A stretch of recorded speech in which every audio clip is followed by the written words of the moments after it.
Chosen one. Listen to me. This is not an accident.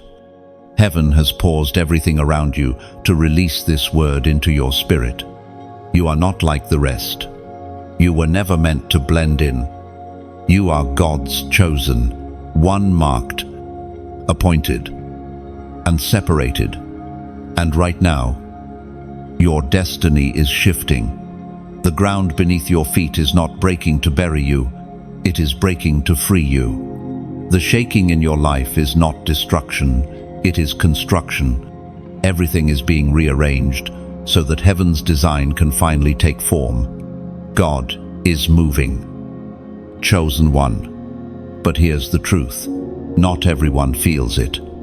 Not everyone recognizes the moment when eternity invades time. You do, because something in your soul has been stirring. A restlessness, a holy discomfort, like your spirit no longer fits in the place you've been trying to shrink into. That's not rebellion, it's revelation. That's not frustration, it's your calling trying to breathe under the weight of what no longer fits you. You are standing on the edge of transition. You can't see the full picture, yet.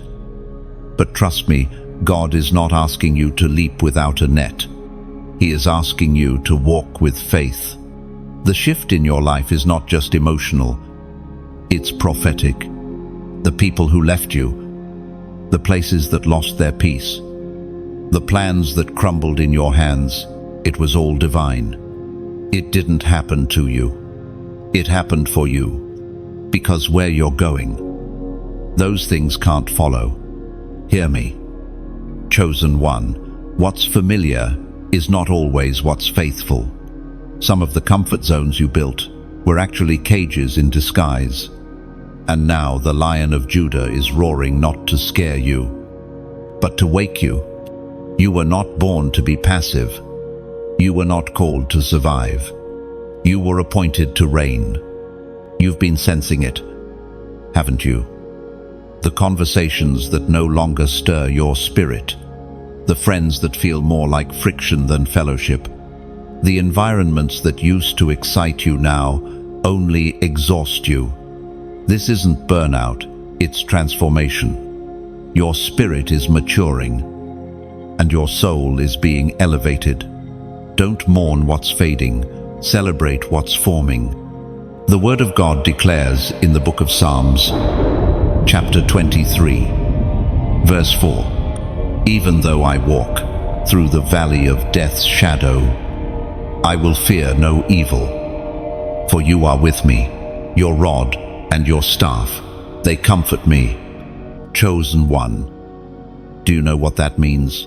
You're not stuck in the valley, you're walking through it. The shift isn't just coming, it has already begun. The door behind you is closing. The one ahead of you is waiting. But it only opens when your hands are empty. You must release what no longer serves you to receive what God has prepared for you. This is your invitation to alignment, not perfection alignment. That means surrendering your timeline, your expectations, even your need to understand. Because faith is not about figuring it all out. Faith is about trusting that what God is shifting is better than what you're holding on to. So let me ask you, what is God asking you to lay down in this hour? Is it a relationship that keeps draining your peace? Is it a toxic cycle of self-doubt? Is it a fear that keeps you from stepping into your authority? Whatever it is, know this: if it costs you your peace, it's too expensive for your destiny. This is not punishment. This is pruning. This is not rejection. This is redirection. God is making space in your life, not to leave you empty, but to fill you with purpose. Don't resist it. Don't run from it. You were chosen for the shift. You might feel like everything familiar is slipping away, but the truth is, God is removing every crutch so that you learn to stand on His word alone. Every false support is falling. Every counterfeit comfort is being exposed. Because God doesn't want you leaning on anything that can't carry the weight of your future. There is a new version of you on the other side of this surrender. A version that's not attached to approval, not addicted to performance, not afraid of silence. A version that walks with holy boldness, with peace that surpasses understanding, with authority that shakes the gates of hell. And that version is ready to rise. But first you must release. You must let go. You must trust that what God removes is never greater than what He replaces. Comment 777 below if your spirit knows this word is for you. That number is not just a symbol, it's a declaration that you choose alignment over attachment, obedience over comfort, purpose over pressure. Now is the time.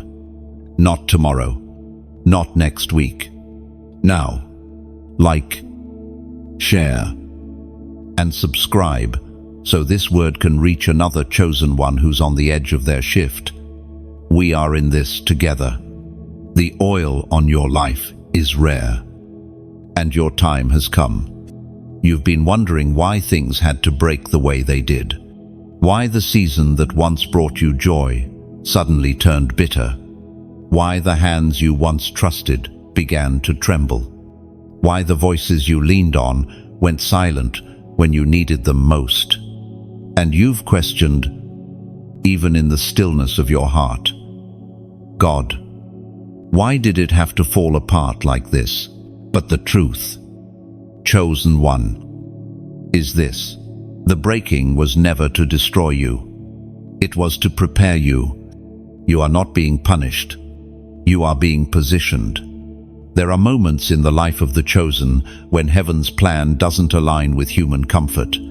You prayed for elevation, but elevation requires excavation. It requires tearing down the surface things so God can build on bedrock. It requires revealing the cracks in what you thought was stable. The truth is, God couldn't allow certain structures to remain in place because He knew they couldn't support the weight of the anointing coming upon you. Sometimes what breaks your heart is the very thing that saves your soul. You see, God's preparation often feels like disruption. His silence feels like abandonment. But in reality, He is operating in precision, cutting away the excess, burning away what cannot pass through the fire, stripping you down so that your faith stands naked and unshakable. He's not cruel. He's intentional. And everything He removed, He did so with eternity in mind.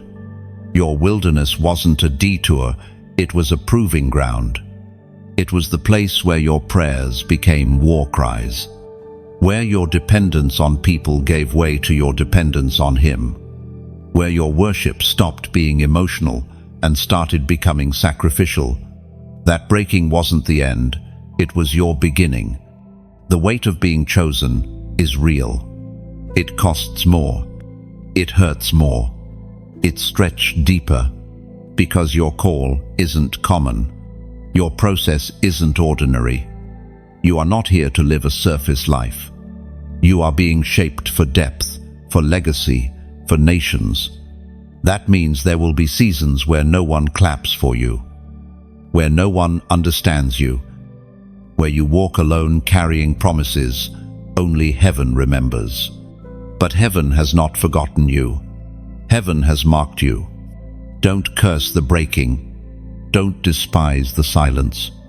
Every tear you cried in private watered the soil of your future. Every door that slammed in your face redirected your feet toward the one that was carved with your name. Every betrayal was a filter to remove those who had no place in your victory. The breaking is sacred. Scripture says in the Gospel of John, chapter 15, verse 2, He cuts off every branch in me that bears no fruit, while every branch that does bear fruit He prunes, so that it will be even more fruitful. Chosen one. That's what has been happening. the pruning, the refining, the pressing. You are not being reduced. You are being refined for greater fruit. Yes, it's uncomfortable. Yes, it stings, but it's holy, it's purposeful, and it is necessary, because God refuses to let you settle into smallness. He refuses to let you stay in cycles that contradict your calling. He loves you too much to let you shrink into a version of yourself that no longer reflects His design. That's why He shattered the illusion. That's why He shook the ground. That's why He cut the cords to people you thought were permanent. Everything that left was allowed. Everything that broke was appointed. Not because you were abandoned, but because you are being aligned. There is something coming that cannot be mixed with what used to be, and your spirit knows this. That's why you can't go back. That's why you don't feel peace in old places anymore. The grace for that season has lifted. You are being prepared for something more sacred than comfort. You're being prepared for glory. So breathe. Chosen one. The breaking was never about destruction. It was about transformation. You had to go through the dark so your roots could grow deep. You had to be stripped so the foundation could be strengthened. You had to lose what was temporary to gain what is eternal. You are not broken, you are becoming. And what you are becoming will carry weight in places where your name has never been spoken yet. Heaven already whispers it. God is not finished. He's just getting started. Chosen one. There comes a moment when the burden of what you're carrying becomes too heavy to ignore, and that moment is now. You've been trying to press forward, dragging weights that were only meant to be temporary. Old habits, broken mindsets, conversations on replay in your head, patterns you said you'd never repeat, yet find yourself tangled in again. You are not weak. You are not a failure. You are simply trying to bring things into your future that were never meant to survive this level of your journey. But hear me, you can't take it with you. There are things in your life that once served a purpose, but now serve as distractions. And the longer you hold on to them, the more delayed your destiny becomes. This is a holy moment, a divine pause, and God is whispering to your soul, let it go. You see, when you were on the last level, you needed certain shields to protect your heart. You needed some walls to survive the wounds. But now, those same walls are becoming cages. Those same shields are blocking the blessing. You're not in survival mode anymore. You're in transformation mode. God is not just calling you out of something. He's calling you into something greater. But you cannot walk into a new thing wearing the garments of the old season. It is written in the book of Isaiah, chapter 43, verses 18 and 19. Forget the former things. Do not dwell on the past. See, I am doing a new thing. Now it springs up. Do you not perceive it? That scripture doesn't say God might do a new thing. It says He is doing a new thing. Right now, in you, around you, through you. But the question is, do you perceive it? Or are you too entangled in what used to be to recognize what's being birthed in the spirit? There are mindsets you must break, fear that you must confront, attachments that must be severed. Not because you're angry, not because you're bitter, but because your future is too sacred to gamble. Your calling is too costly to compromise. You cannot afford to miss this shift, trying to heal what God already called finished. You've already outgrown the old you, the version of you that was too timid to speak truth, the version that begged for crumbs while God was offering you the table, the version that feared being alone so much that you let toxicity live rent-free in your life. That version of you is not dying. It's being transformed. And transformation always requires release. This is the deep work. This is the part where many turn back, because it costs something to walk forward alone. It costs something to say no when your flesh craves a yes. It costs something to trust the invisible, to walk when you can't yet see. But the chosen pay the price, and they pay it with surrender. Some people won't understand. They'll call it pride when it's really protection. They'll call it distance when it's actually deliverance. But don't explain your obedience. Don't apologize for your growth.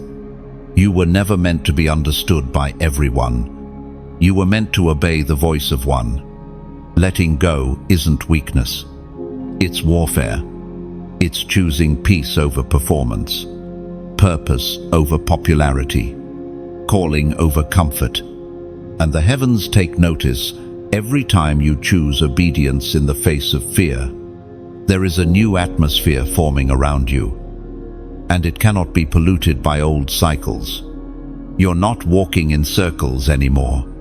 You are breaking through, and with every layer you release, you rise. So I invite you right now to make a declaration in the comments, a simple phrase that echoes in the spirit world. Type, I release it. End, not for me, not for the algorithm, but as a prophetic act of agreement.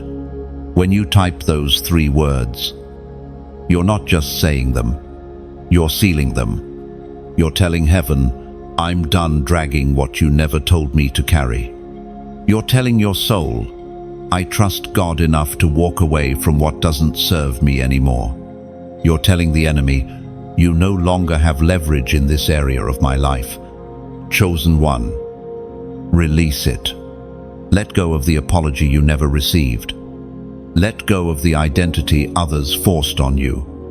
Let go of the timelines that pressure you to perform. Let go of the lie that says you're behind. You are exactly where God wants you. And He's not asking you to catch up, He's asking you to let go. Let go of fear. Let go of shame. Let go of guilt. These are not your portion.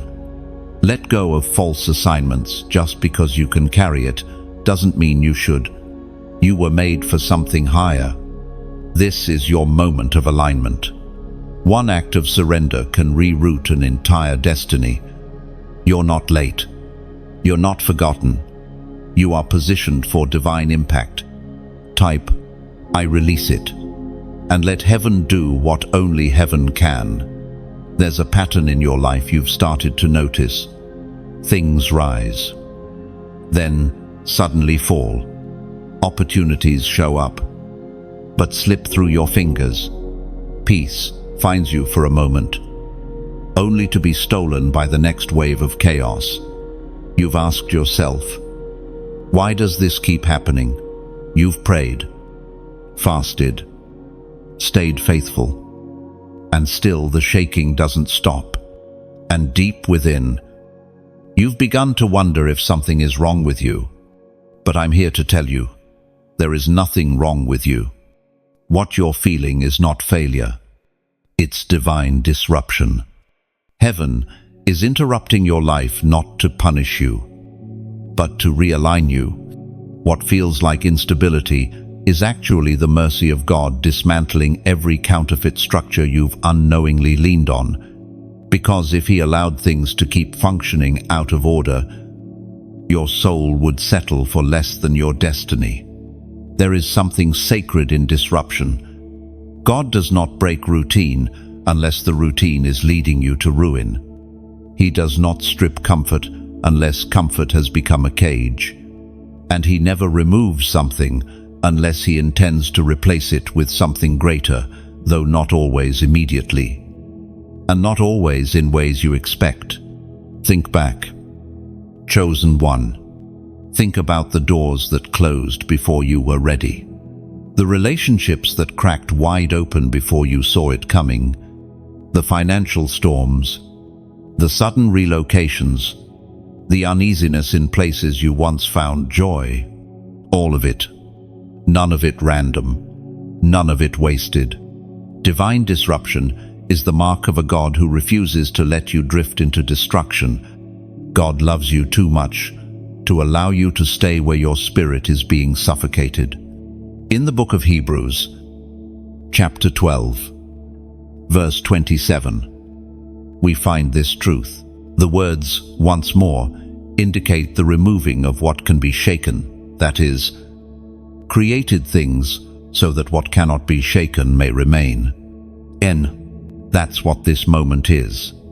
The shaking, the removing, the collapsing of what is not eternal, so that what is of God can remain unshakable. When God begins to shift your destiny, the first thing he does is clear the ground. And that clearing often looks like chaos. Things fall apart. People pull away. Plan disintegrate. And if you're not discerning, you'll grieve what's leaving more than you'll anticipate what's coming. You'll mistake holy endings for tragic loss. But chosen one, not every ending is an attack. Some endings are answers. Answers to prayers you forgot you prayed. Answers to cries you whispered when no one else was around. Answers to your desperation for more, for purpose, for clarity. God answers in disruption, because it's in the disruption that your roots are exposed. It's where the idols surface, where motives are tested, where your allegiance is revealed not to a career, a relationship, or a lifestyle, but to God alone. Divine disruption is also where your authority is forged. You do not get mantle without shaking. You do not walk in kingdom identity without letting the false ones die. You do not carry heaven's glory while still clinging to earth's approval. So yes, it's uncomfortable. Yes, it feels like the ground is shifting under your feet. That's because it is. The old foundation is being broken up, not because you've done something wrong, but because God is preparing you to carry weight that requires deeper roots. The next level of your life cannot be built on shallow soil. God is digging deeper because he is trusting you with more. And that trust doesn't feel like a gift. It feels like a tearing. It feels like days of confusion, nights of wrestling, and mornings where you don't recognize who you're becoming. But becoming is not supposed to feel comfortable. It's supposed to feel consecrated. And consecration always begins with disruption. You are not crazy. You are not lost. You are not failing. You are being cleansed. The winds are blowing not to knock you down, but to blow away what no longer serves you. The fire is burning not to destroy you, but to refine what is eternal in you. The silence is not absence. It is sacred space for heaven to work beneath the surface. So don't resist the shift. Don't curse the shaking. Don't run from the storm. What feels like divine chaos is actually controlled cleansing. What feels like delay is disguised direction. And what feels like loss is the doorway to new legacy. Let it fall. Chosen one. Let the unstable things collapse. Let the false things be exposed. Let the temporary things move out of the way. Because what remains after the shaking is where your destiny will be built. God is not punishing you. He is protecting you. From what? From the version of life that looked good, felt good, but would have buried the very calling he placed in you before time began. Disruption is not the end. It is the threshold, and you are walking through it now. Chosen one. What you're feeling right now isn't confusion, it's clarity colliding with comfort. God is separating you, not to isolate you in loneliness, but to insulate you in purpose. The shift happening in your life is not just situational, it's sacred. You are in a divine season of separation. And though it may hurt, though it may seem like you're losing people and places that once felt like home, heaven is saying, this is a holy separation. God is not being cruel, He is being clear. He is cutting the cords, not out of anger, but out of alignment, because your future is too precious to be tangled in what no longer bears fruit.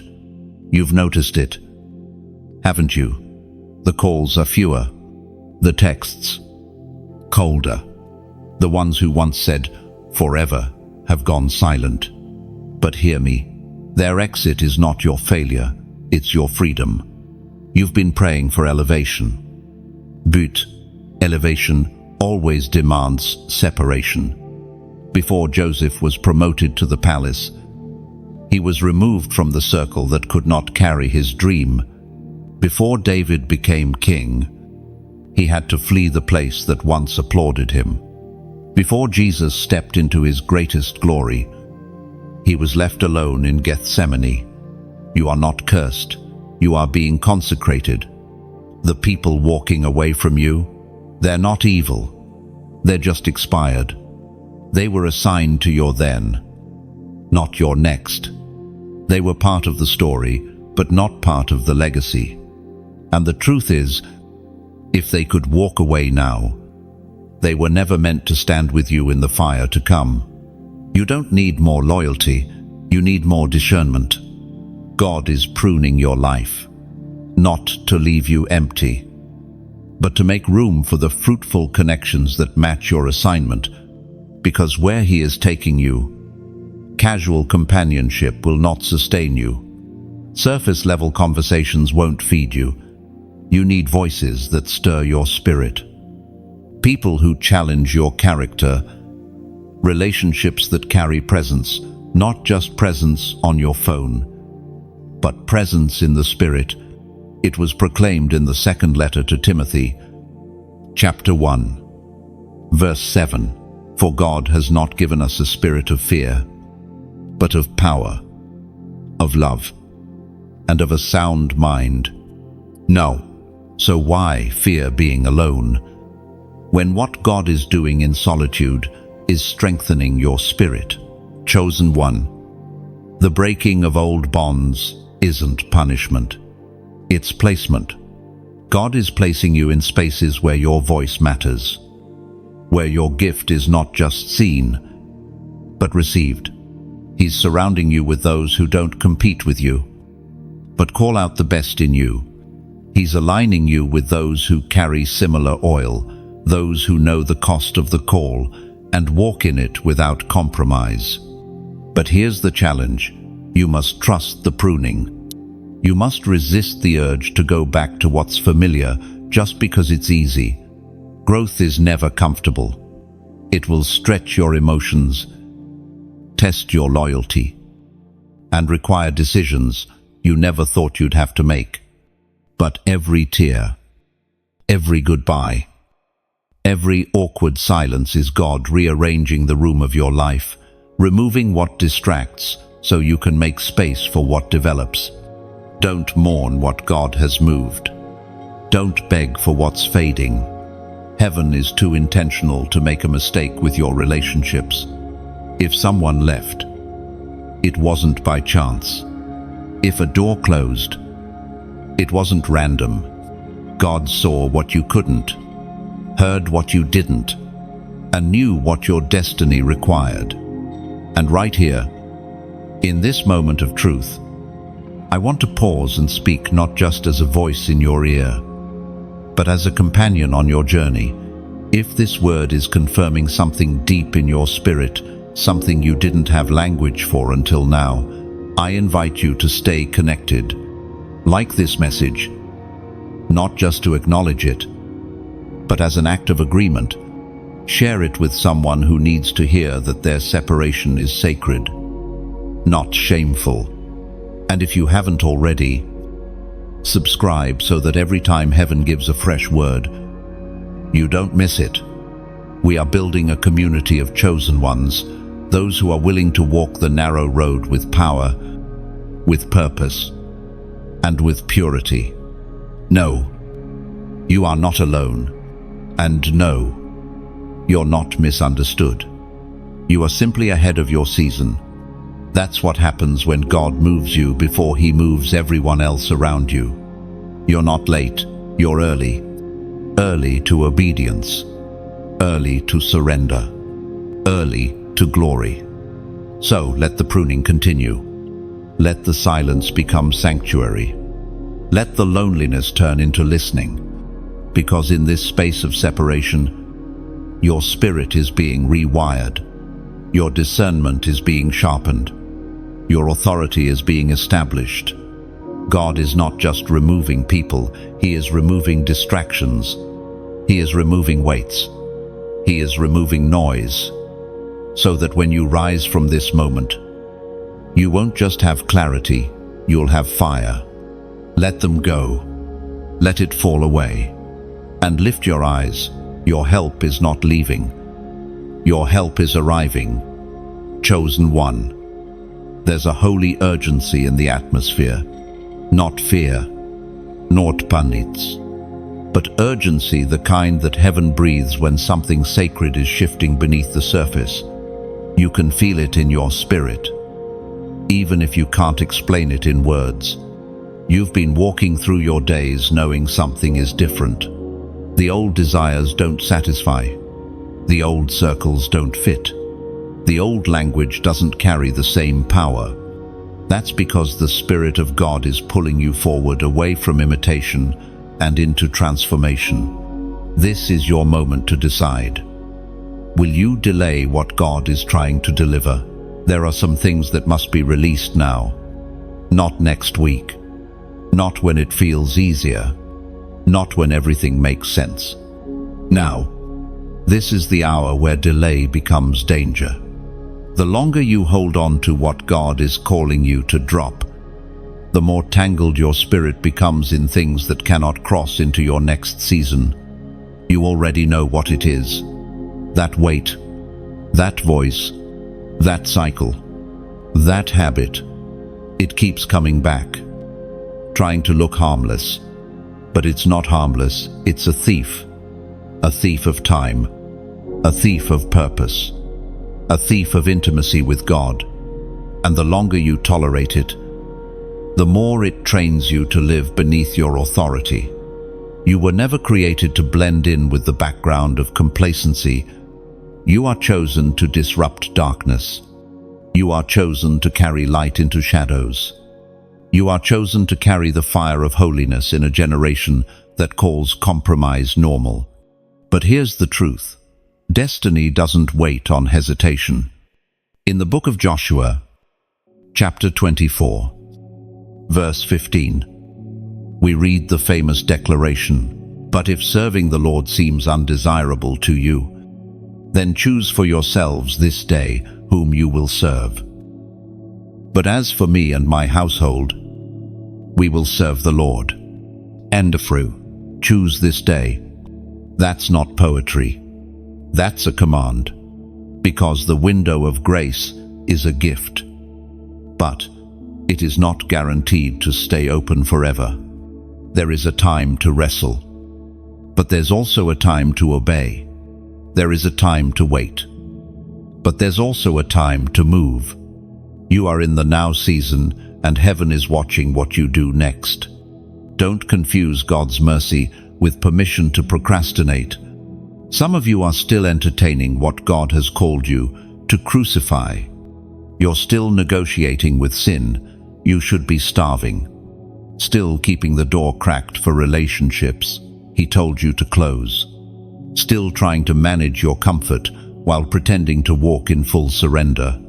But there is no kind of obedient in the kingdom.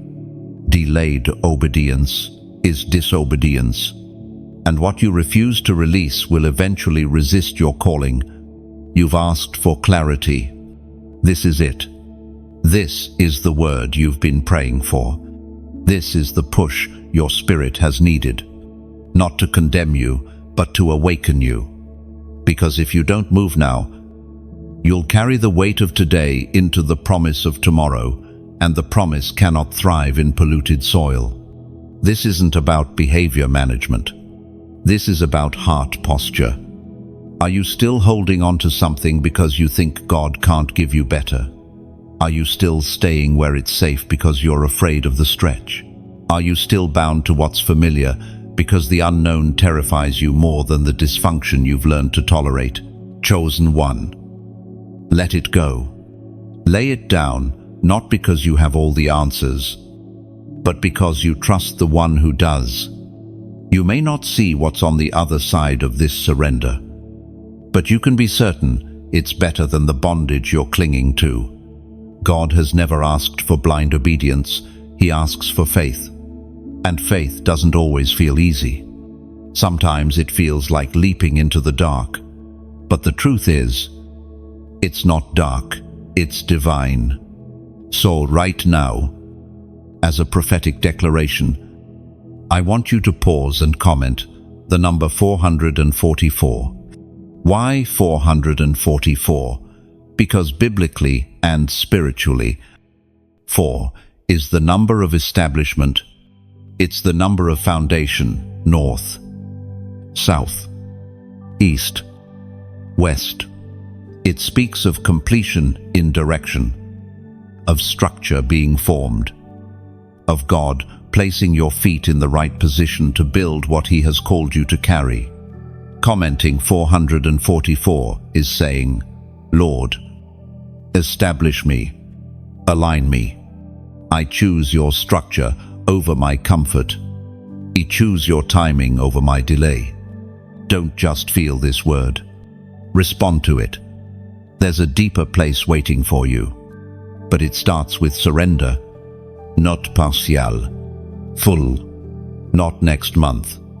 Now, the shift is already happening. Don't let hesitation rob you of what heaven has ordained. Comment 444 now and align your spirit with what God is building. Some journeys require solitude. Some assignments demand silence. And some callings like yours will separate you from the very things you thought you needed to survive. Chosen one. There are people, places, and even past versions of yourself that simply cannot go where God is taking you next. This is not rejection. This is refinement. It hurts. Yes, it's confusing. Absolutely. But it is necessary. There's a specific kind of grief that comes when you realize someone you love is not assigned to your future. When their voice begins to lose its resonance in your spirit. When what used to bring comfort now creates tension. When conversations that once flowed now feel forced. This grief is holy, because it acknowledges that God is pruning your life not out of cruelty, but out of covenant. You were never called to walk with everyone. Some people were only meant to walk with you through a season, not into your destiny.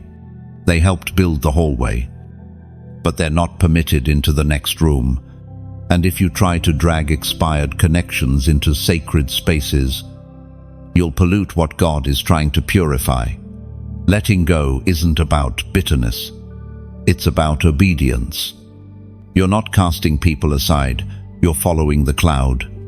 You're not being cold-hearted, you're being spirit-led. And there is a difference. The world may tell you loyalty is never letting go.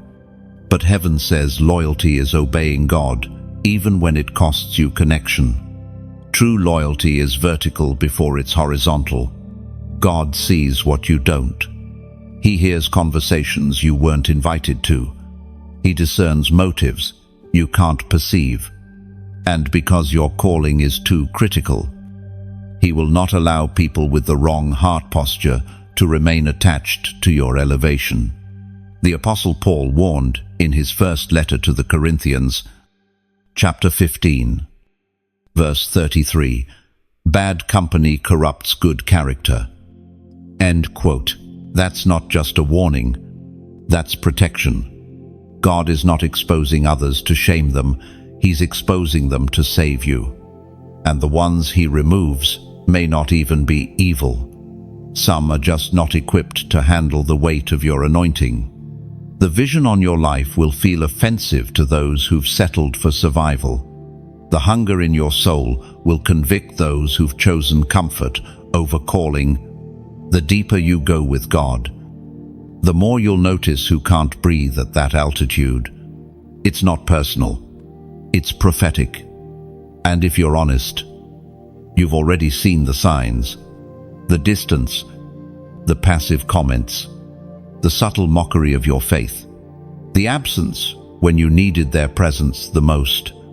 Pay attention, not with bitterness, but with clarity. Because God isn't just shifting your path, He's shifting your partnerships. There's a reason Jesus didn't take all 12 disciples into the Garden of Gethsemane. There's a reason He only allowed Peter, James, and John to see Him transfigured on the mountain. Not every follower is a confidant. Not every friend is a covenant. You're entering a season where the cost of compromise is too high. You cannot afford to attach yourself to people who drain your oil, distract your focus, or divide your faith. You need relationships that sharpen you, stretch you, and stir your spirit. You need people who call you higher, not pull you backward. So how do you move forward without growing hard? You bless and release. You grieve. But you don't guilt yourself. You release them into God's hands and allow Him to finish whatever He started in their lives, just as He's doing in yours. You stay tender, but you stay obedient. And then you focus forward, because God is preparing divine alignments. Relationships born in prayer, not performance. Friendships rooted in purpose, not pretense. Voices that won't just echo your fears, but call out your destiny. These are the people you'll meet after the separation, after the pruning, after the isolation. But first comes the obedience. Chosen one, you are being repositioned. That requires surrender, even when it's lonely, even when it doesn't make sense, even when it looks like loss to the outside world. Trust the process, because on the other side of this holy separation is a holy connection ordained, confirmed, and anointed by God Himself. Let those not assigned to your future be released in peace. Don't fight to resurrect what heaven is gently burying. Trust the silence. Trust the distance. Trust the shift. God is not taking something from you. He's making space to send something greater to you. What's coming will not compete with your purpose. It will complete it. There's a mystery in the way God works, a divine tension between what is stripped and what is strengthened. You've been feeling it in your bones lately. The tearing, the shifting, the discomfort, the unfamiliar weight pressing on places in your soul that once felt stable. But this isn't punishment. It's refinement. You are being sifted. Chosen one. Sifting is not glamorous. It's not poetic. It's the process of being shaken until only what's pure remains. Wheat must be separated from chaff. Gold must be purified by fire. And you, your spirit, your heart, your character are going through that same refining. God is not letting everything stay attached to you, because not everything has the capacity to endure the weight of your next assignment. You are not being broken apart. You are being built up in secret. The enemy may think he's winning by isolating you, by placing you under pressure, by pulling people away and causing inner storms. But what he failed to understand is this: every moment of your sifting is strengthening something eternal in you. When Jesus spoke to Peter, knowing Peter would later deny Him, He didn't say, "I'll protect you from the attack." No, he said something far more powerful. Simon, Simon, Satan has asked to sift all of you as wheat, but I have prayed for you, Simon, that your faith may not fail. M3, as recorded in the Gospel of Luke, chapter 22, verses 31 and 32. That's what's happening now. The enemy may be allowed to sift you, but Jesus is interceding for you, not to stop the process, but to keep your faith intact through it. Because faith is the currency of your calling. You can lose many things, but if your faith stands, you will rise again. Sifting is never about shame. It's about sharpening.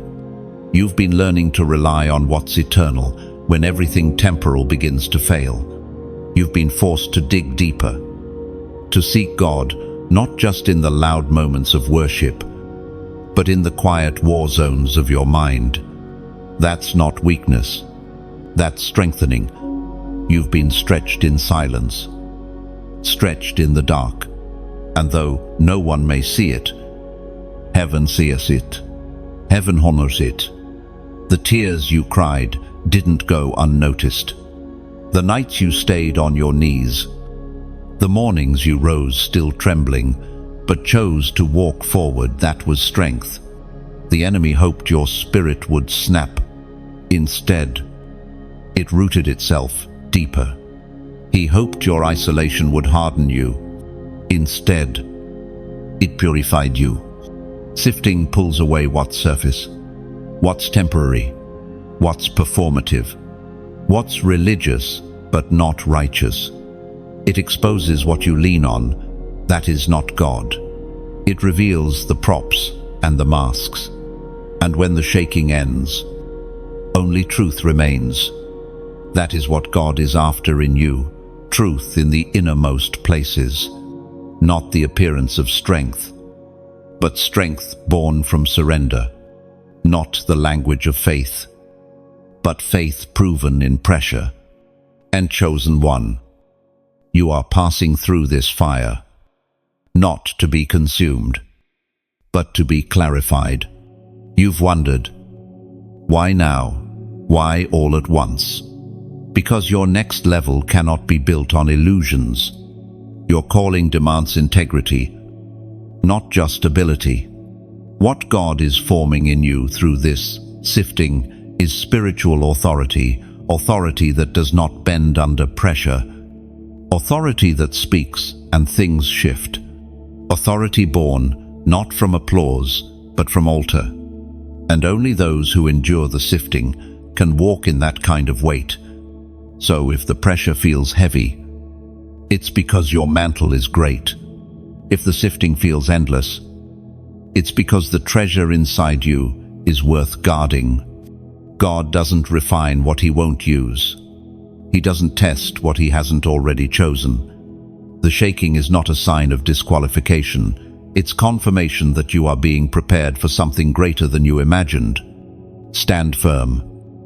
Even when your knees feel weak, stay soft. Even when your heart wants to harden, and stay open. Even when everything in you wants to shut down, because what's happening now isn't just personal, it's prophetic. The sifting is seasonal, but the strength it produces is eternal. You won't be here forever. The weight will lift. The clarity will come. The oil will flow. And when it does, you'll carry a sound that wasn't there before. A weight in your words. A fire in your gaze. A purity in your presence. Not because you avoided the shaking, but because you endured it. Chosen one. God will not fight for space in a cluttered heart. He will not force His presence into a life already filled with noise. He will not shout over idols. He will not compete with distractions. He will not demand your attention. He will wait for it. And that waiting is where many lose their way. Not because God left, but because their hearts were too full of what never belonged. You've been asking God to speak louder. But what if he's been waiting for you to grow quieter? There comes a moment in every chosen one's life when heaven requires a clearing, a deep internal cleansing. Not just the removal of obvious sins or harmful habits, but the surrender of everything, even the good things that have taken first place in your heart, even the safe things that became spiritual substitutions, the relationships you cling to more than your calling, the comfort you protect more than your obedience, the schedule you prioritize over your surrender. And here's the truth. What is not surrendered becomes sacred in your heart.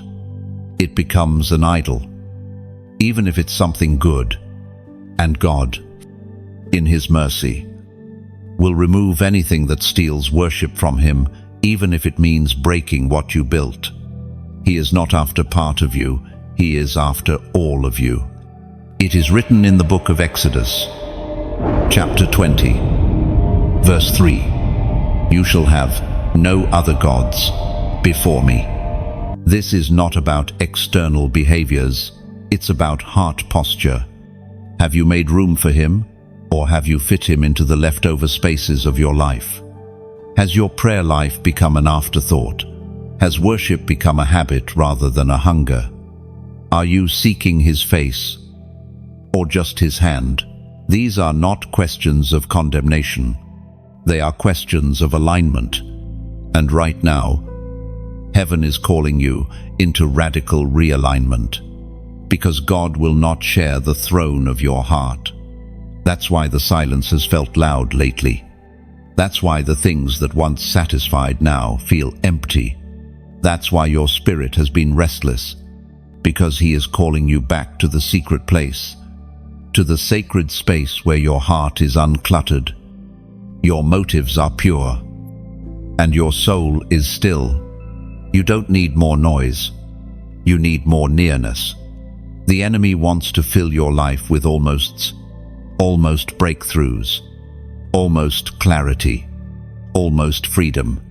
He wants to keep you busy enough to keep you spiritually numb, distracted enough to miss the quiet conviction of the Holy Spirit, entertained enough to delay your obedience. But heaven isn't calling you to almost. Heaven is calling you to all in. The sacred requires space. You cannot hold divine oil in a vessel filled with yesterday's residue. You cannot expect fresh revelation while clinging to expired rhythms. And you cannot hear heaven clearly while keeping toxic noise on repeat in your atmosphere. Your spirit is sensitive because God is trying to draw you deeper, but it will take surrender to make that descent. Don't just turn down the noise, turn toward the voice. The more you clear out, the more you'll realize He never left. His presence has always been near. But présence requiert participation. It requires attention. It requires reverence. He's not after your performance. He's after your proximity. This is the hour to open every door in your soul, not just the ones you've cleaned up. Invite Him into the hidden rooms, the bitter corners, the places you buried grief, anger, pride, and doubt. God isn't afraid of your mess. He's just waiting for access. There is nothing more dangerous to the kingdom of darkness than a heart fully surrendered. A heart that doesn't just believe in God, but burns for Him. A heart that doesn't just want blessings, but longs for holiness. A heart that doesn't chase influence, but chases intimacy. Chosen one. Clear the room. Clear the room of competing voices. Clear the room of false comforts. Clear the room of lingering fears. This is sacred ground now. Your life is becoming an altar. Your words are becoming weapons. Your presence is becoming prophetic. You don't need to strive for significance, just make space for Him. As a prophetic act of surrender, type this phrase in the comments: speak. Lord, just 2 words, but they shift everything. Speak. Lord says, I'm listening. It says, I've cleared the clutter. It says, my heart is ready. When you type those words, you're doing more than commenting. You're activating your spirit to hear. You're giving heaven permission to move in ways it never could before. Let that be your prayer. Let that be your posture. He will not compete, but he will respond. Type, speak, Lord. End quote. Chosen one. Listen closely, because what I'm about to speak into your spirit carries weight. The anointing on your life is shifting. The old oil has dried. The former flow is finished. And what God is doing now is not just refreshing you, it's transforming you from the inside out. But here's what you must understand. New oil demands new vessels. You cannot carry what's next in a container that was shaped by yesterday's limits. You've been asking for more clarity, more power, more presence, more fire. But heaven is asking you, can you handle the weight of what you're praying for? The truth is, glory doesn't fall on convenience. Anointing doesn't rest where old structures refuse to be broken.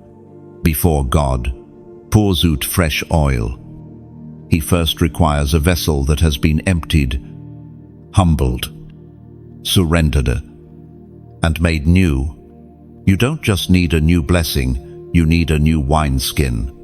Scripture says in the Gospel of Luke, chapter 5, verse 37, and no one pours new wine into old wineskins. Otherwise, the new wine will burst the skins, the wine will run out, and the wineskins will be ruined. Chosen one, you are the vessel, your heart, your mind, your motives, your rhythm, your thought life, your secret life. Every part of you is either able to hold what heaven wants to pour out, or it will cause the new wine to be wasted. God does not waste his glory. So, if the stretching feels intense right now, if the refining feels severe, if the pruning feels personal, it's because God is shaping you into a vessel that can carry weight. He is not interested in temporary flashes of power. He's not concerned with impressing people. He's concerned with establishing legacy. And legacy is carried by vessels that don't crack under glory. This is why the pressure increased. This is why the silence deepened. This is why the spiritual fire intensified. You are not being destroyed. You are being prepared for fresh oil. But the oil costs something. It costs the death of pride, the burial of performance, the letting go of people-pleasing, the rejection of shallow cycles, the surrender of your own understanding. If you want to walk in the kind of anointing that breaks chains, that heals hearts, that commands darkness to flee, then you must become the kind of vessel heaven can trust. And here's the truth. Not every vessel that looks good on the outside is ready on the inside. God is not impressed by polish. He's after purity. He's after vessels that carry presence. Not just charisma, depth.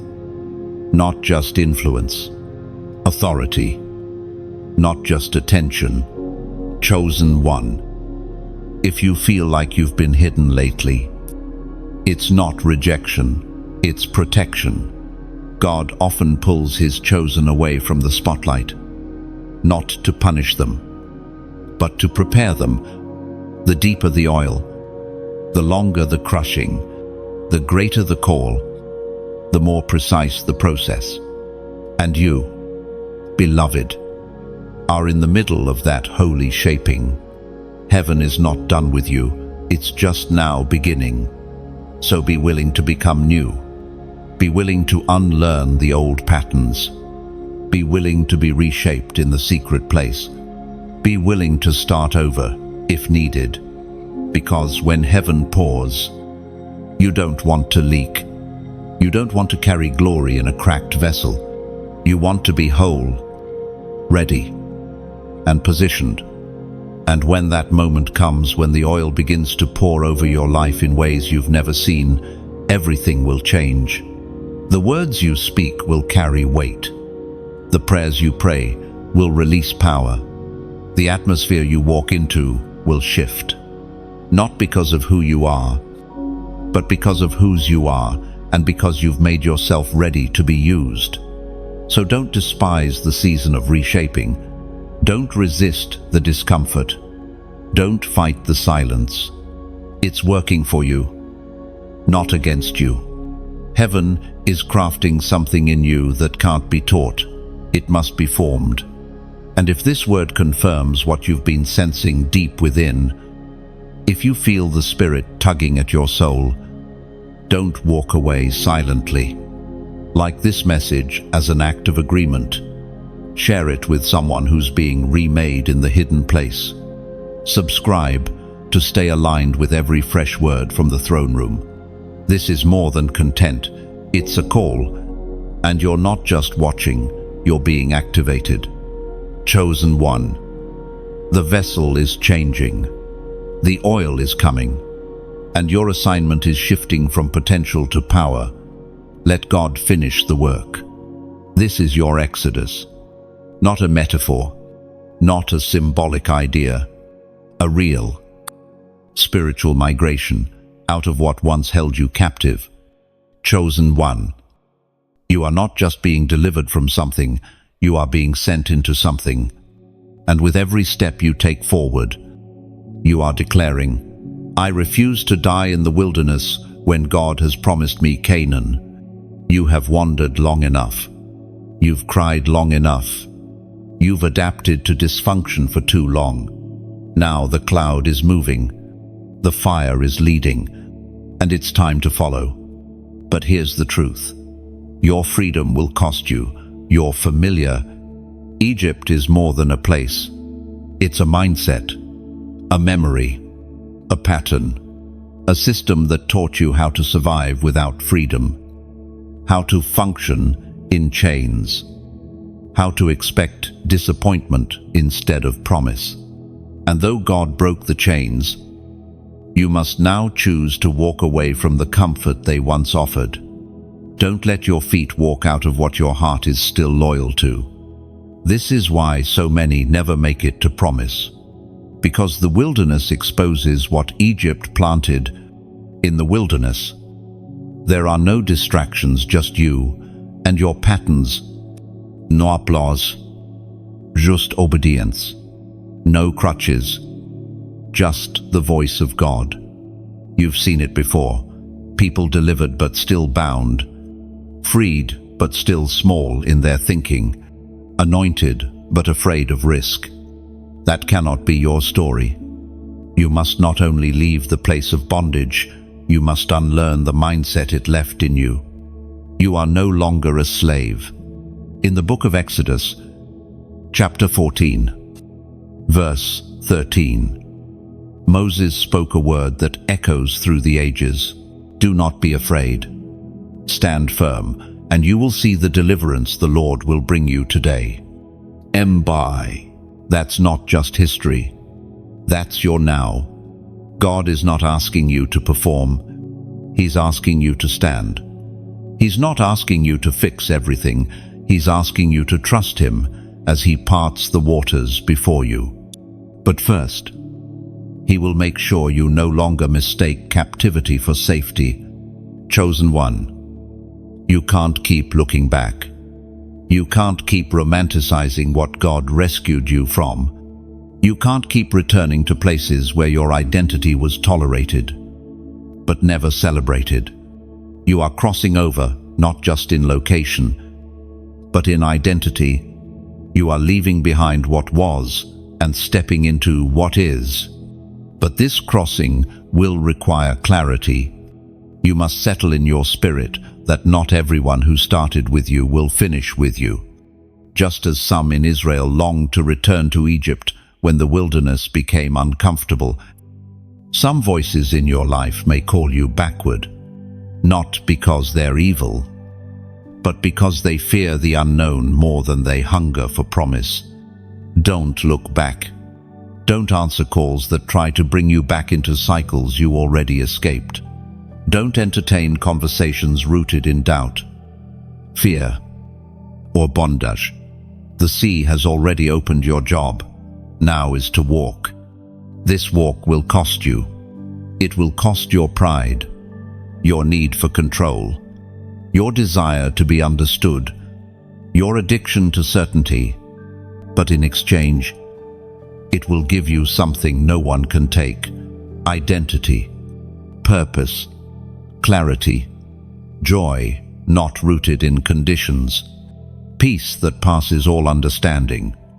God is not just pulling you out, He is planting you forward. There is a land ahead of you where fruit will grow from places that once felt barren, where laughter will return to your mouth, where worship will rise from overflow. Not just desperation, but you must walk there. No one can carry you into your promise. You must cross with your own feet, and you will. Every step you take now is prophetic.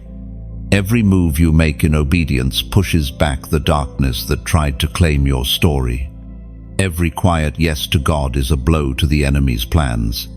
You are not moving aimlessly, you are moving intentionally, with the cloud of glory going before you. This is not the season to delay, not the time to hesitate. The Spirit is moving, and you must move with Him. Your obedience is part of the deliverance. Your steps are part of the breakthrough. And even if fear tries to speak, let your feet keep moving, even if the way looks unclear. Trust that the waters will part at the right moment, just like they did before, just like they always have. This is your exodus. You are not going back. You are not looking back. And you are not leaving empty-handed. You are carrying wisdom, authority, purity, fire, and favor that Egypt could never hold. You're not just walking out, you're walking into everything God promised. There is one final lock that must be opened before you step fully into your next season. Chosen one. One door that swings only when the weight you've been carrying is finally laid down. You've prayed.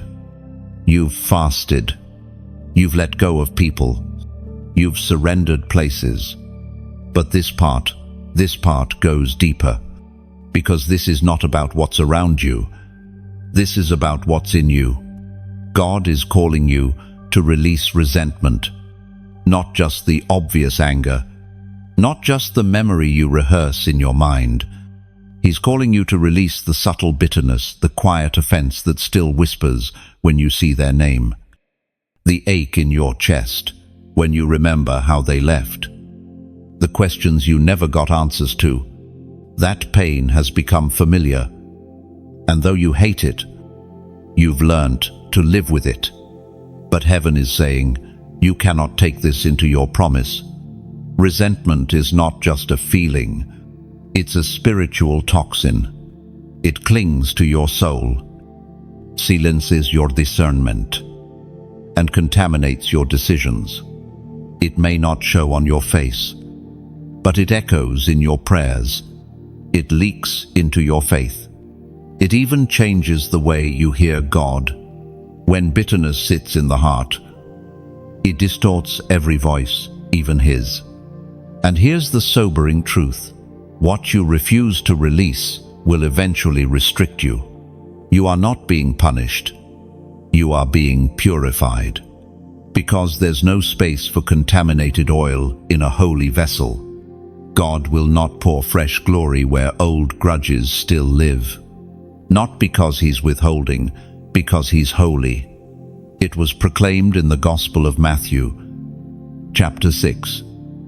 Verse 14, for if you forgive other people when they sin against you, your heavenly Father will also forgive you. That's not a suggestion. That's a divine condition. Forgiveness isn't optional when you're chosen. It's foundational. You cannot carry grace and withhold it at the same time. And make no mistake, this is not about denying the pain. This is not about pretending nothing happened. Forgiveness is not agreement. It's alignment. It's saying, I choose to let this go so I can go where you're sending me. Lord, you may never get the apology. You may never hear the words, I was wrong. But you don't need their permission to be free. Freedom is your inheritance. You've carried the weight long enough. It's time to release it. That person who betrayed you, release them. That leader who misused you, release them. That friend who disappeared when you needed them most, release them. That family member who wounded you with words they'll never remember, release them. This doesn't mean they were right. It means you're refusing to stay bound to what they did. You're refusing to let your heart rot in memories. You're choosing life.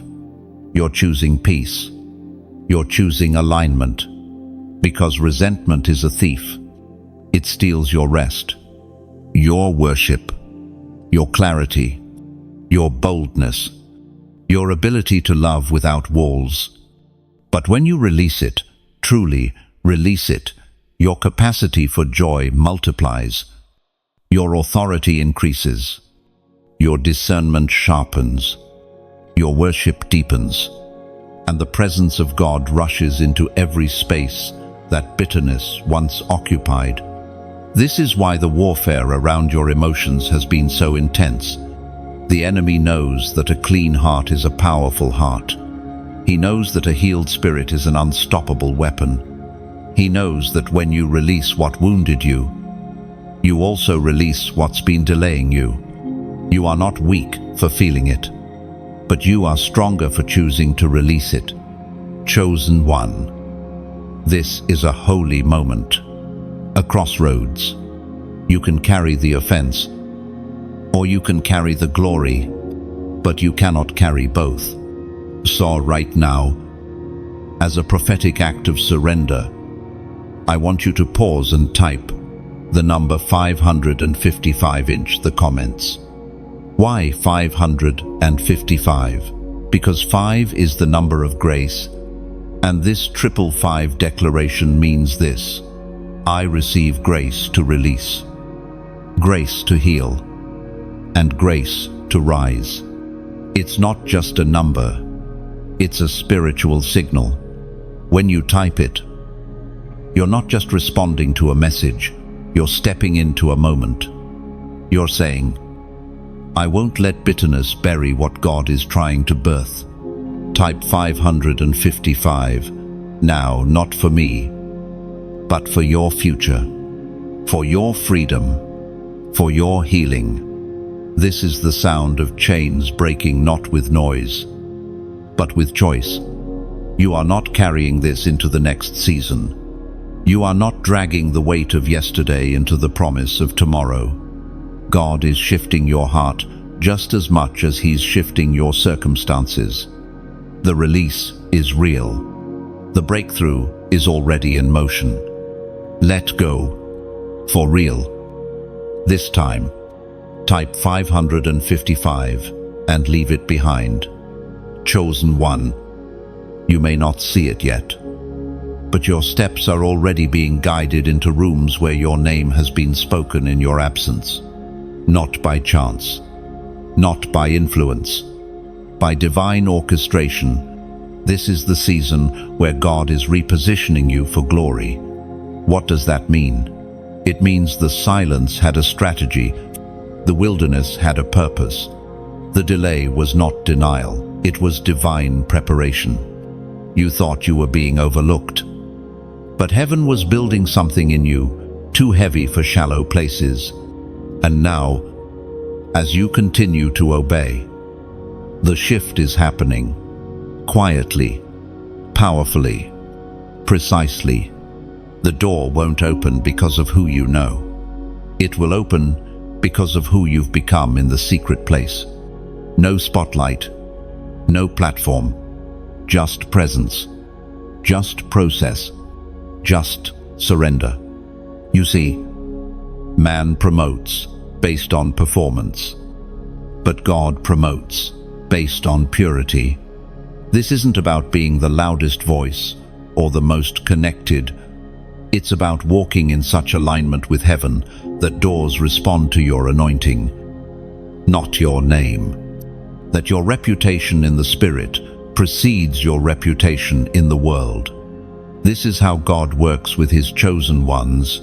He prepares them in private, then positions them in places no one expected. You've been hidden, but not forgotten. You've been humbled, but not disqualified. And now, the Spirit of God is saying, get ready for repositioning.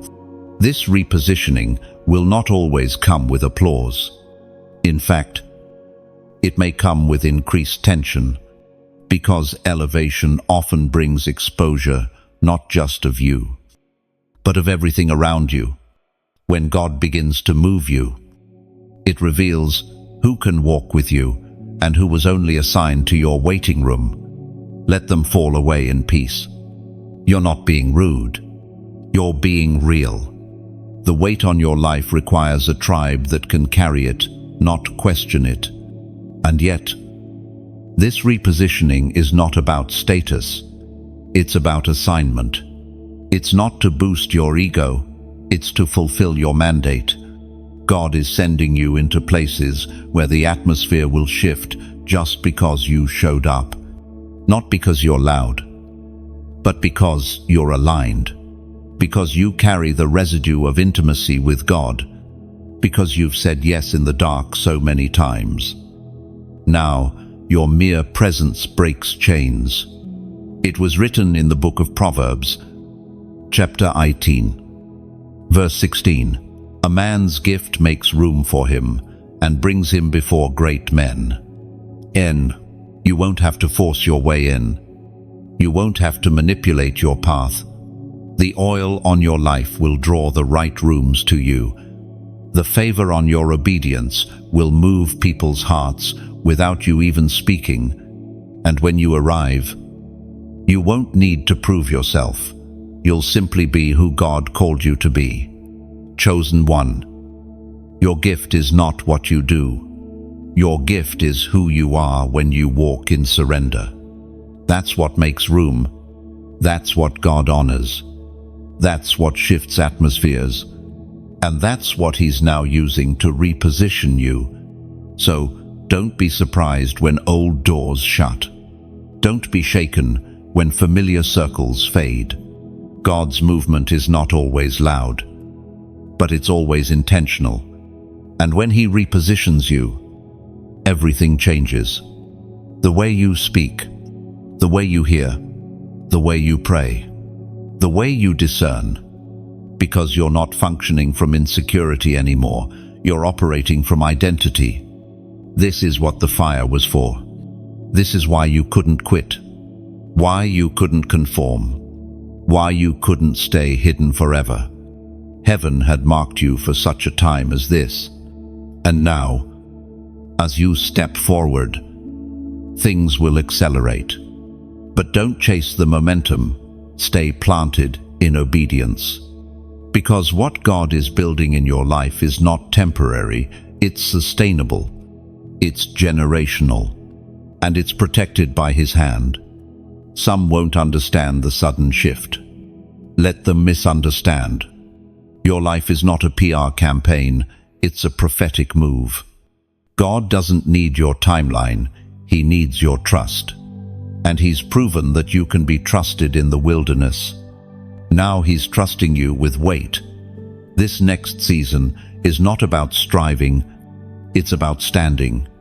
In boldness, in clarity, in humility, in power. Because when heaven repositions you, it's not for attention, it's for assignment. And this assignment will stretch you, but it will also satisfy you. It will demand your full surrender, but it will release fullness of joy. It will cost you comfort, but it will carry eternal reward. You are not being elevated randomly. You are being positioned prophetically. Chosen one. Heaven has gone before you. Your gift has made room.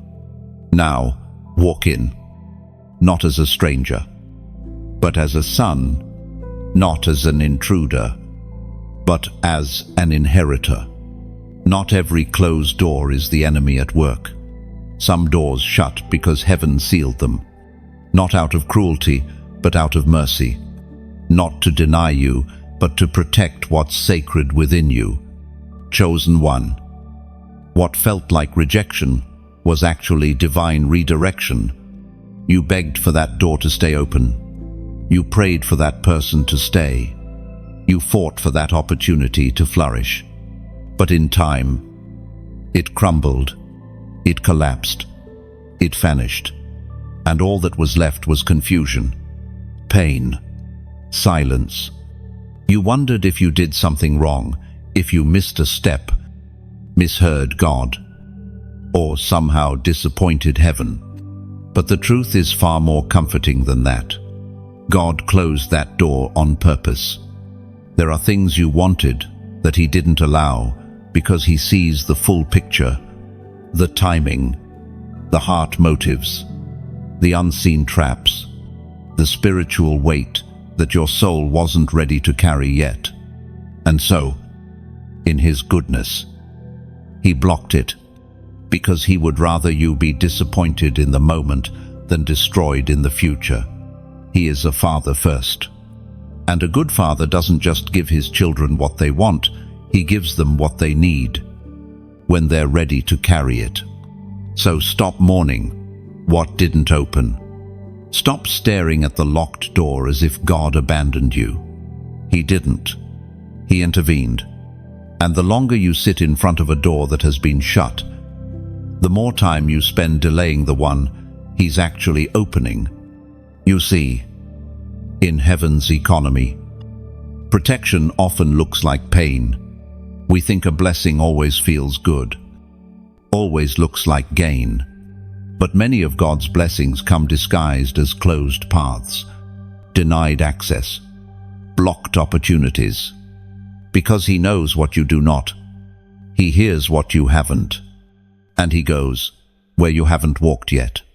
It is written in the book of Revelation, chapter 3, verse 7, "What He opens, no one can shut, and what He shuts, no one can open." Oh, that is not poetic. That is prophetic. When God closes something, it stays closed. And that's not punishment, it's security. It means you are so important to His plan that He refuses to let you get comfortable in a place that cannot sustain your purpose. Sometimes the closed door is the clearest sign of God's nearness. Think back. Chosen one. How many times has God rescued you from what you thought you wanted? That relationship you once idolized, that platform you thought would validate you, that plan you prayed for, but would have buried you under pressure. Each of those moments was mercy, silent, invisible merci. You may not have seen it then. But now, on the other side, you recognize the fingerprints of heaven all over the denial. And here's what you must understand going forward. Closed doors are not always losses. Sometimes they are answers. Sometimes they are gifts in disguise. When a door closes, heaven is not punishing you, it's redirecting you. God isn't saying no. Never. He may simply be saying, not now, not here, not through them. And when you release your grip on how it was supposed to happen, you open your heart to who God is shaping you to become through it all. So what should you do with a closed door? Bless it. Thank God for it. Even when it hurts. Even when it makes no sense. Say, Lord, I trust what you didn't allow just as much as I trust what you did. That's maturity. That's surrender. That's sonship. Let the closed doors teach you discernment, not despair. Let them refine your hearing, not harden your heart. Let them deepen your trust, not distort your vision. Because the truth is, closed doors reveal God's character as much as open ones. And just as surely as He closed some, He's preparing to open others. But this time, you'll walk through with different eyes. This time, you'll walk in without the baggage of past disappointment. This time, you'll know if it's open, it's God. If it's closed, it's still God. Chosen one. This is a shift in perspective. You're not locked out, you're being led forward. You're not stuck, you're being protected. You're not overlooked, you're being positioned. And once heaven opens what only heaven can, no man, no system, no lie from the enemy will be able to shut it again. What once confused you will soon make sense. What once felt like loss will reveal itself as preservation. And when you finally step through the door that was appointed, you'll be grateful for every single one that's shut. Because in hindsight, you'll see it was never rejection, it was God's hand, gently turning you toward the better thing. Chosen one. There's fire on your feet. You may not feel it yet, but heaven has already lit the path beneath you. The ground is shifting. The atmosphere around you is charged. The season of silence is ending. The season of movement has begun. You are being sent, not aimlessly, but with fire, with authority, and with divine assignment. There's a reason you've felt the tension increase lately. The enemy doesn't fight what isn't threatening, and your obedience has become a threat. Your worship, even when it's quiet, has shaken things in the unseen realm. Your decision to stay, to trust, to wait, to say yes, even when it costs, these have ignited something in the spirit. You were never meant to sit still in complacency. You were built to move with power. The fire on your feet is not just energy, it's evidence. It proves you've been in the presence. It proves you've passed the tests no one saw. It proves the crushing didn't break you. It refined you. You are not coming out of this season limping. You are stepping out with flames. This fire is the kind that burns away hesitation. It consumes fear. It sets destiny in motion. It's the same fire that burned in Moses when he turned aside to see the bush that wouldn't burn up. That wasn't just a moment, it was a commissioning. And now heaven is echoing the same call to you. Go. The prophet Jeremiah once tried to stay silent, to hold back his words, to remain unseen. But he confessed something holy. It is written in the book of Jeremiah, chapter 20, verse 9. His word is in my heart, like a fire. Fire, shut up in my bones. I am weary of holding it in. Indeed, I cannot. Chosen one. That same fire is in your bones. You can't hold it in anymore. You were created to move mountains, shift atmospheres, and destroy yokes. You were created to speak with power, to walk with discernment, to carry light into the darkest corners. You were never called to blend in. You were called to break ground. But here's what you must know. Fire needs direction. Uncontained fire causes destruction. But fire sent by God, it brings revival. So as God ignites your feet, He is also aligning your steps. You're not just walking, you're being sent. You're not just pursuing purpose, you're carrying power. That business idea, it's more than a dream. It's a blueprint from heaven. That conversation that won't leave your heart, it's not random. It's a soul waiting for your obedience. That place you can't stop thinking about. It's not wanderlust, it's a divine assignment. God is ordering your steps with fire, and it will cost you comfort. It will cost your ability to blend in. It may even cost some relationships that were only meant for your resting season, not your running season. But what you will gain is weight. Heaven's weight. Heaven's fire. Heaven's backing. You're not just going somewhere. You're being sent somewhere. So don't delay. Don't over-analyze. Don't wait until everything feels safe. Fire doesn't ask for permission. It moves where it's assigned. And you've been assigned, marked, set apart. Every experience, every wound, every unanswered question, it was all shaping the message you now carry. And now is the moment to walk in it. The world doesn't need more noise. It needs fire. It needs voices like yours, rooted in truth. It needs presence carriers, light bearers, fire walkers, those who've been hidden but now emerge carrying something real. You are the spark.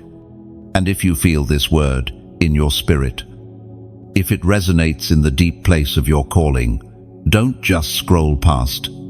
Make a bold move. Like this word, if you feel the fire awakening inside you, share it with someone else who's been walking but didn't realize they were being sent. Comment below, I carry fire. End 1, just 3 words, but they carry weight. They say, I accept the assignment. They say, I won't let fear silence me anymore. They say, my steps are not random, they are marked. And if you haven't already, subscribe, stay connected, because this is not the end of the message, it's the beginning of the mission. You are stepping into territory where only the faithful go. And the fire on your life is not for show, it's for souls. God is not sending you empty-handed. He's sending you with fire, the kind that wakes up the room, the kind that breaks chains on sight, the kind that makes demons tremble when you speak. So, walk forward, feet on fire, head lifted, eyes clear, heart surrendered. This is not a warm-up. This is your sending. You are not behind. You are not too late. You are right on time for what heaven ordained before the foundations of the world. And the fire will not burn out. It will grow. It will spread. And it will change everything. Chosen one. There is something sacred about the crushing.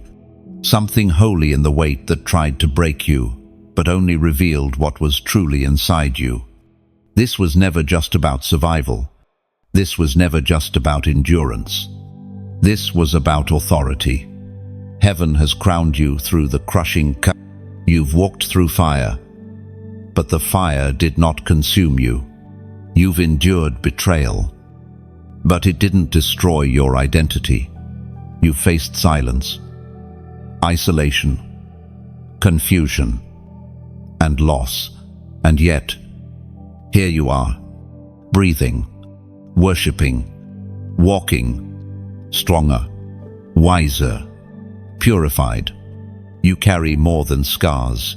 Now you carry a mantle. The weight you feel on your shoulders is not heaviness, it's responsibility. It's heaven trusting you with more, because you proved faithful with little. It's the result of choosing obedience when it would have been easier to escape, of bowing low when pride would have been more comfortable, of staying hidden when everything in you wanted to be seen. You have been crushed. Yes, but you have also been crowned. And this crown was not handed to you lightly. It was forged in darkness. It was shaped in prayer. It was sealed in surrender. This is not a crown made by men. It is a mantle from heaven, and that makes all the difference.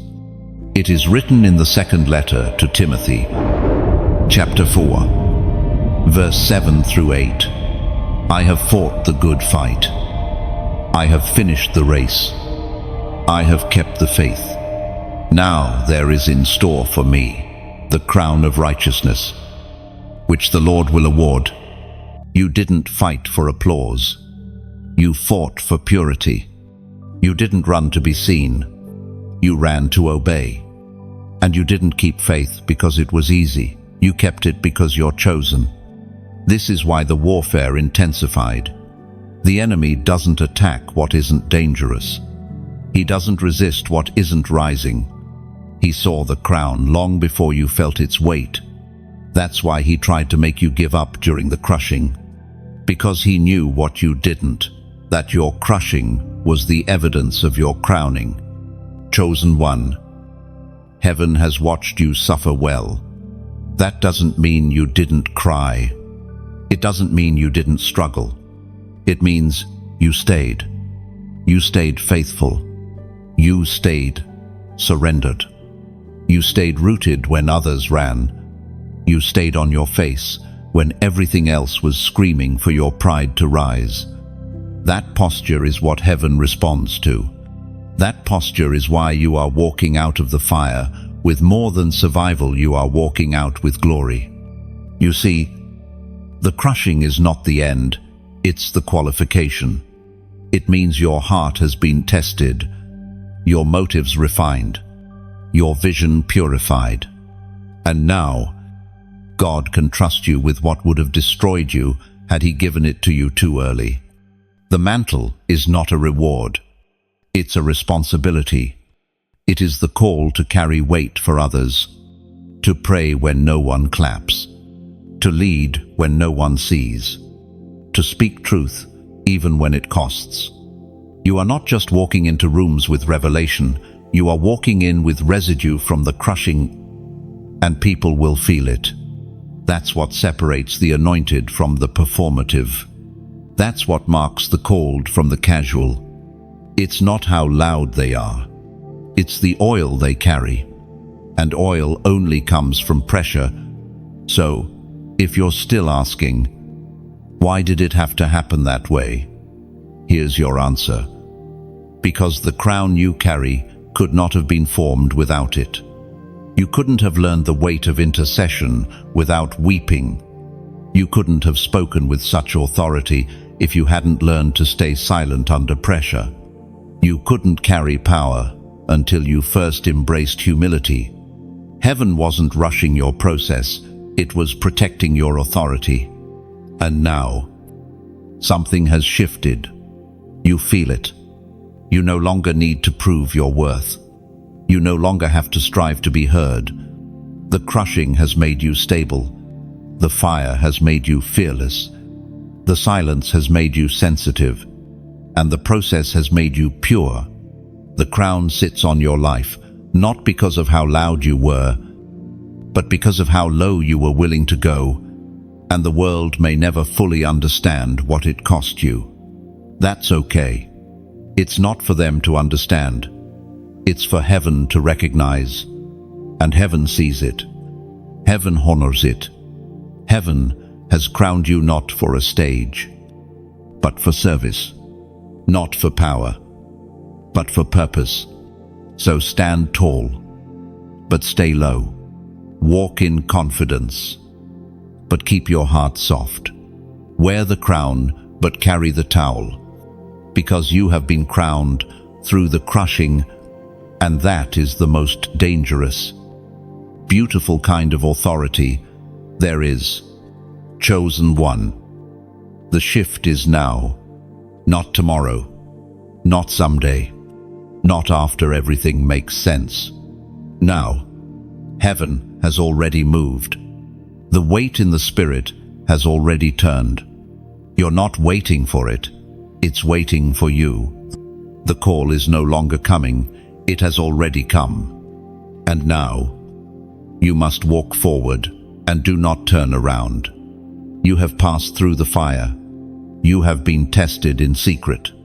You have been crushed, sifted, silenced, stretched, and refined. Every tear was not in vain. Every silent night had purpose. Every lonely moment had a weight of glory attached to it. And now, you're standing at the edge of fulfillment. This is not a random transition. This is divine timing. What was hard to let go of has already been removed. What was too heavy has already fallen. What was delaying you has already been exposed. The wilderness has done its work. The pruning has borne its fruit. The lesson has done its refining. Now heaven is saying, step forward in obedience. Do not return to what I've called you out from. You are no longer bound by the fear that once held you. You are no longer tied to the opinions that used to shape your identity. You are no longer pulled by the patterns that once seduced you into delay.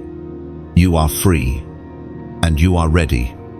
The shift is not just spiritual, it's strategic. God has been building something in you that will now begin to manifest in the natural. The words He planted in your spirit will now flow freely. The doors He showed you in dreams will begin to open. The alignments you've prayed for will begin to unfold. But none of it works if you turn around.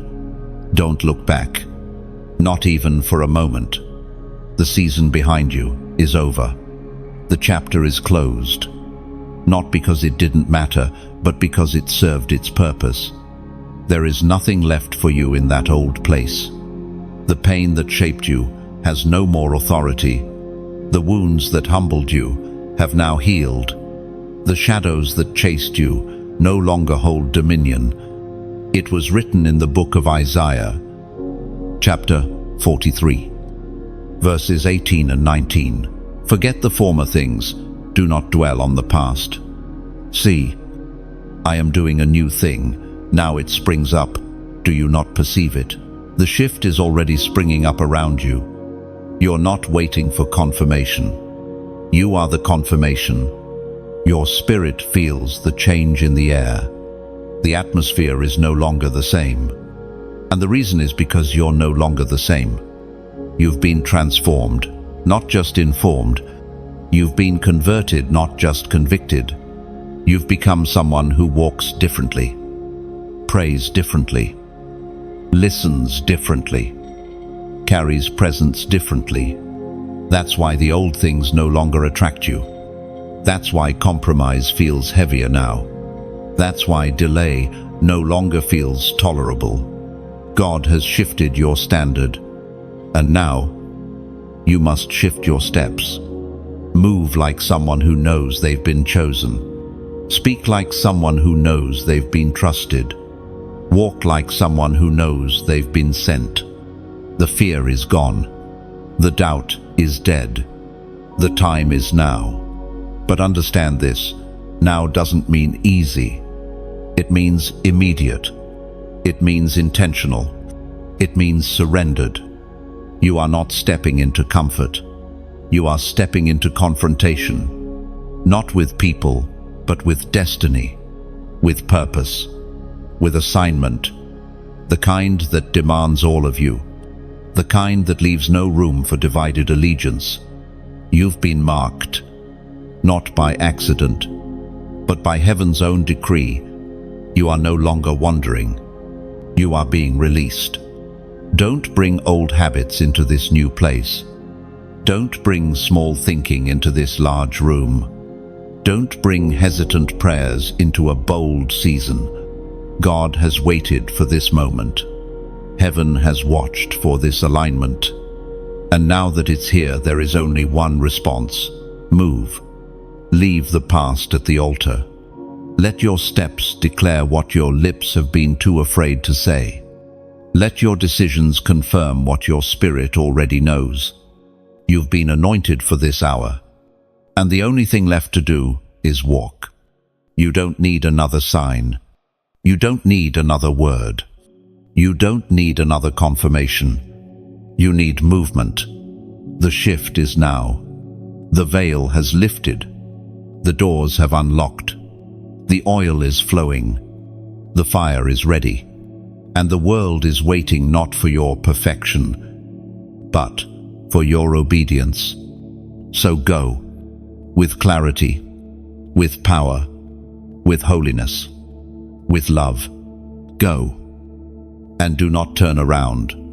Chosen one. If your spirit was stirred by what you've heard, don't let this moment pass. You didn't come across this by coincidence. This was a divine setup, a collision between your hunger and heaven's word.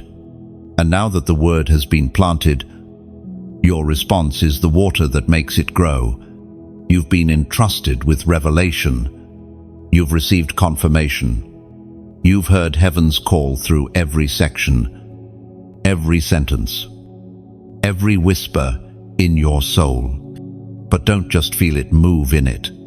This space was created for you, for your fire, your calling, your voice. And if something in this message spoke to the depths of who you are, let us know. Let heaven know. Like this word, if it met you right where you are, not out of habit, but as a declaration, I receive this. I'm walking in this. I was born for this. Share it with someone else who's carrying the weight of their assignment in silence. Let your obedience be the reason someone else hears heaven today. Comment below with what word or moment hit you the hardest. Was it the crushing, the calling, the crown? Let your voice echo back. There's power in agreement, and sometimes your comment becomes someone else's confirmation. And if you haven't yet, subscribe. Stay connected. Don't drift from the river that's been feeding your spirit. There are more prophetic words coming, more fire, more clarity, and this is just the beginning. You are not alone. You are not average. You are not lost. You are God's chosen one, and your time is now. Like, share, comment, subscribe, and never forget, the shift has already begun.